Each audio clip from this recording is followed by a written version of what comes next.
Societal beauty ideals tend to define what feminine should look like, what masculine should look like.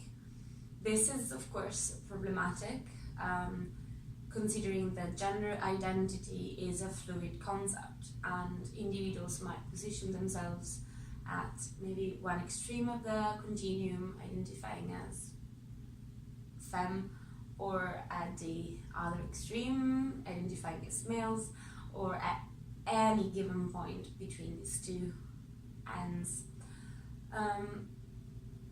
Finding one's own identity can be defined as making home in one's own body. So if we keep this definition into account, the relationship between gender identity and body image issues becomes quite evident.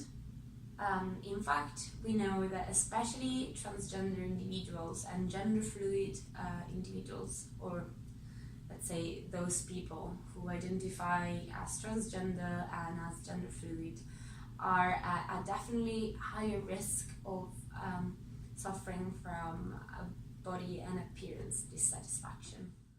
Of course, body dissatisfaction can be related also to the frustration and the dissatisfaction for the sex that a person was born with, which might not necessarily be the same, correspond to the gender with which the individual identifies.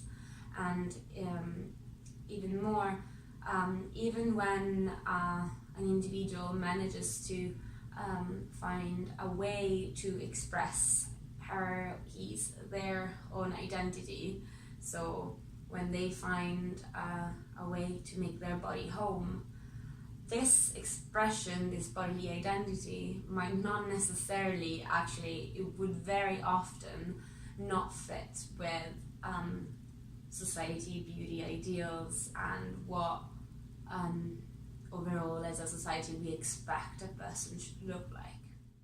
These themes, of course, are very present in gender studies, but also in many studies that we conduct at the Center for Appearance Research.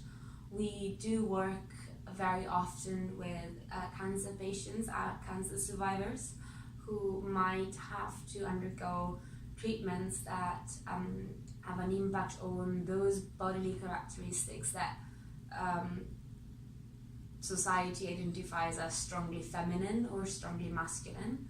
An example could be women who have to undergo mastectomy, but also men with prostate cancer who have to undergo androgen deprivation therapy, which basically cuts down testosterone. So the themes of identity, gender, and body image are actually concerning a way larger amount of individuals that one might think at a first impression.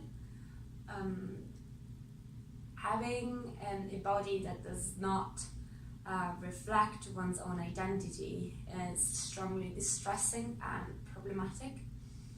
And then again, finding one's own identity in their own physical self, so making our own body home,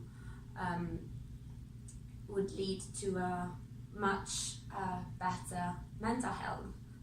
At the same time, though, sometimes this physical expression might not be as acceptable for society, and then unfortunately the labor is up to the individual, who has to work for their own acceptance, for their own well-being.